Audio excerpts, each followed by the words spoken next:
If you're an actor working on Sebastian's This is the Air, That is the Glorious Sun monologue from Twelfth Night, then you are in the right place because I'm going to give you everything you need to take it from page to stage. We're going to talk about what's happening in the play, what all the lines mean. I'm going to give you some acting tips so you can make it your own, which is very important.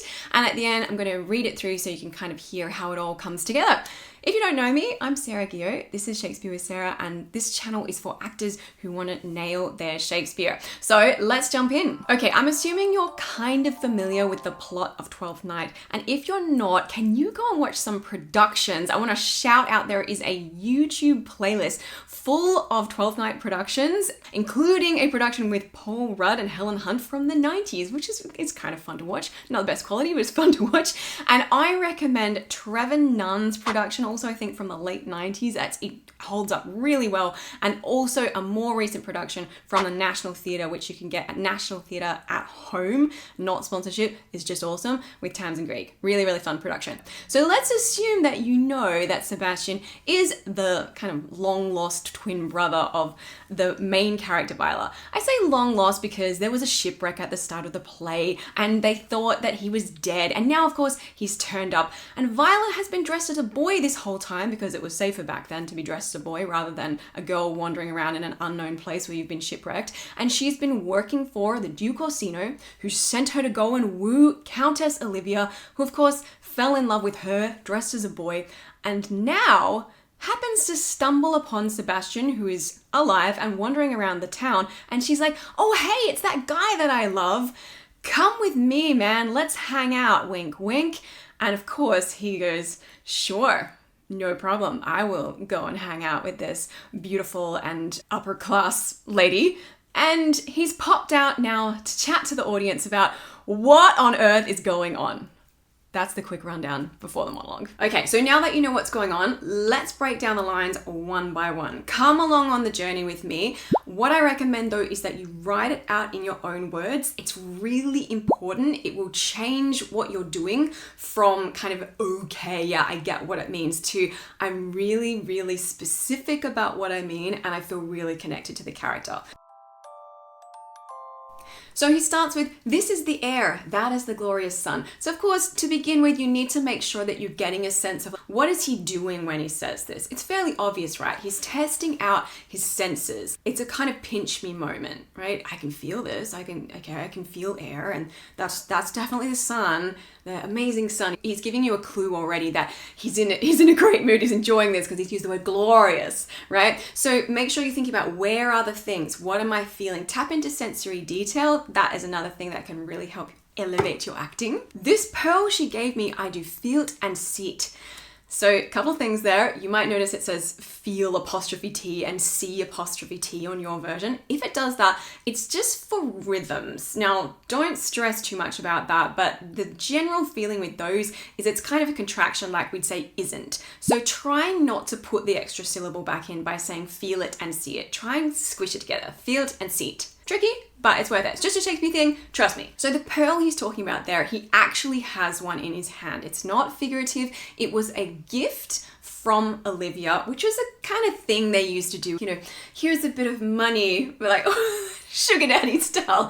Whatever the female equivalent of a sugar daddy is, that's what's going on here. Here's a little pearl. And he's like, ooh, yay, a cool thing she gave me. And though 'tis wonder that enwraps me thus, yet 'tis not madness. So he's kind of going, I feel like I'm wrapped in wonder and maybe awe. So think about some of the words that we might use in a modern context that will help you get connected to something more specifically than just wonder. Yet 'tis not madness. So he's going, I'm pretty sure I'm not imagining things. I haven't gone loopy.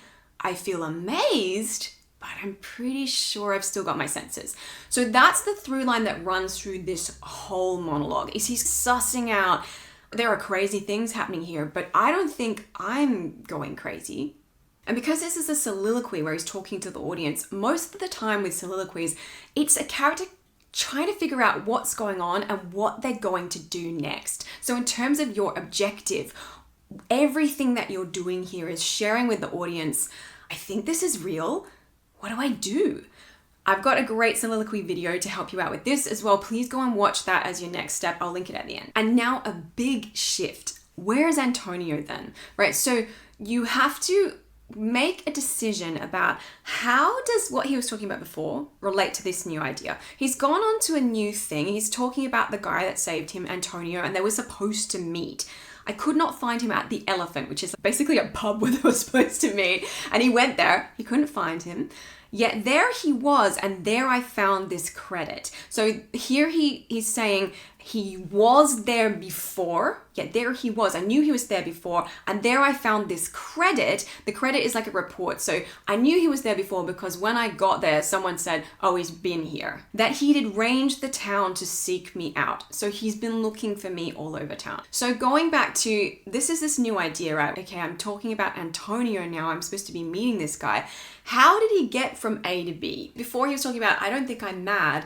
What's the in-between thought that goes, oh, hang on, Antonio. There's a technique I teach called connecting thoughts. It's essentially is create that thought that happens between A and B, because Shakespeare's characters do think really fast. They jump around super quickly. And again, what makes the difference between a good actor and a great actor is making sure you have a bridge that gets you from I'm talking about wonder and then suddenly I'm talking about Antonio. Rather than just talking, something has to happen in your brain that cues you, oh yeah, Antonio. What was that thought? His counsel now might do me golden service. So that's a really beautiful way of saying his advice, his counsel, might help me out a lot right now. Golden service. That would really help me. So that's going to give you a tip, right, about what was the connection there. He's thinking about, oh, Antonio would know what to do. Right, so that might help you. Right, this next section is kind of epic and it all sort of rolls together. So I'm going to give you the overview and then I'm going to break it down into little sections for you. For though my soul disputes well with my sense that this may be some error, but no madness, yet doth this accident and flood of fortune so far exceed all instance or discourse that I am ready to distrust mine eyes and wrangle with my reason that persuades me to any other trust but that I am mad. Or else the lady is mad. So that is all one idea. So it's a lot, all right? So come with me. If you're struggling, save this video, come back to it later. It's important. Okay, so though my soul disputes well with my sense, being like my internal, I would say when he says soul here is kind of going with like my instinct, is having a chat with my logic, my sense, and they're kind of on the same page. They're disputing well. It doesn't mean dispute as in like they're arguing, but in fact, they've had a chat about it and they're on the same page that this may be some error. So that's what my gut and my sense have come to the conclusion that there's something not right here. There's been a mistake, but no madness. So it's a comparison. It's a mistake, but it's not madness. It's not craziness for me or for somebody else. I'm pretty sure my gut and my head are telling me. Yet doth this accident and flood of fortune so far exceed all instance, all discourse. So he's putting together here, but here's the problem. My gut feeling and my brain are telling me it's just a mistake. I'm not mad, but it's so big. The fortune, the good luck, this happy accident is so much bigger, exceeds all instance, all discourse, anything I've ever seen or heard of discourse, that I am ready to distrust mine eyes. I don't trust my eyes or my senses because this is so big. It can't just be a mistake. Surely there's more than that. Someone's gone mad here. And wrangle with my reason. So again, I'm arguing with myself, even though I'm pretty sure that persuades me, my reason is persuading me to any other trust, to any other kind of conclusion, but that I am mad. I must be mad. Or else the lady's mad, right? So summing that all up, and it is really epic, right?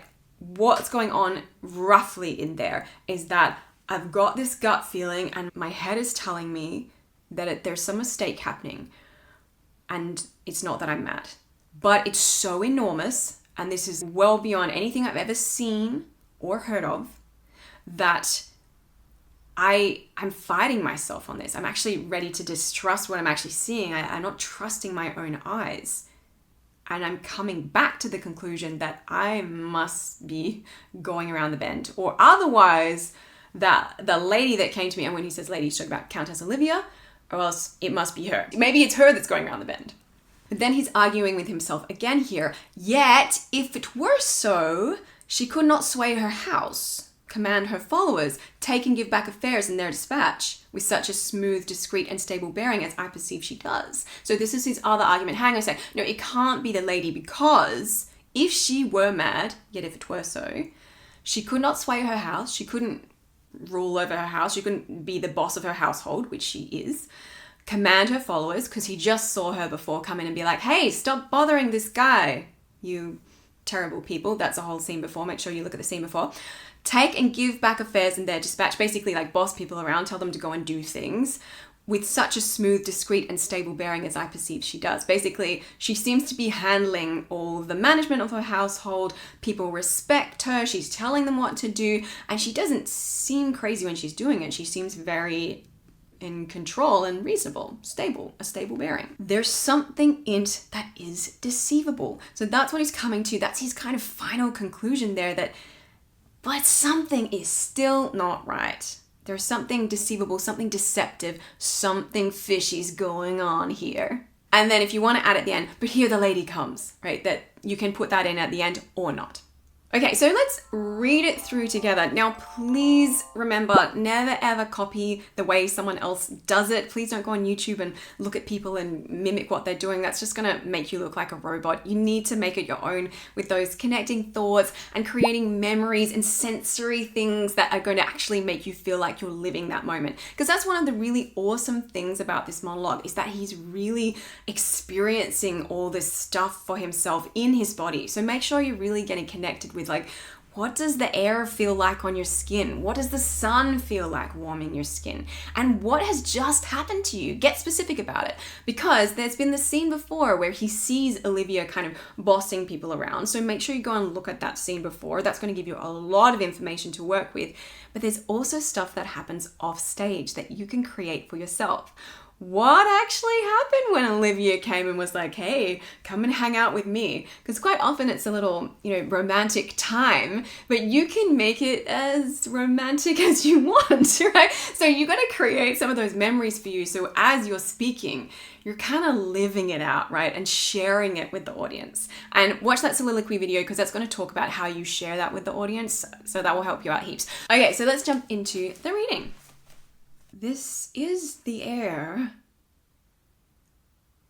That is the glorious sun. This pearl she gave me, I do feel't and see't. And though 'tis wonder that enwraps me thus, yet 'tis not madness. Where's Antonio then? I could not find him at the Elephant. Yet there he was, and there I found this credit, that he did range the town to seek me out. His counsel now might do me golden service. For though my soul disputes well with my sense that this may be some error, but no madness, yet doth this accident and flood of fortune so far exceed all instance, all discourse, that I am ready to distrust mine eyes and wrangle with my reason that persuades me to any other trust but that I am mad, or else the lady's mad. Yet if 'twere so, she could not sway her house, command her followers, take and give back affairs in their dispatch with such a smooth, discreet, and stable bearing as I perceive she does. There's something in't that is deceivable. But here the lady comes. Okay, so you're now all set to start your prep on Sebastian. I'm going to link that soliloquy video on screen for you so you can jump straight in. Soliloquies are their own thing. They have their own kind of technique, so really help yourself out if you go and watch that. It's about 10 minutes. It's not going to take you long, and you're going to feel like a pro afterwards. So there you go. All right, thanks so much for joining me, and I will see you in the next video.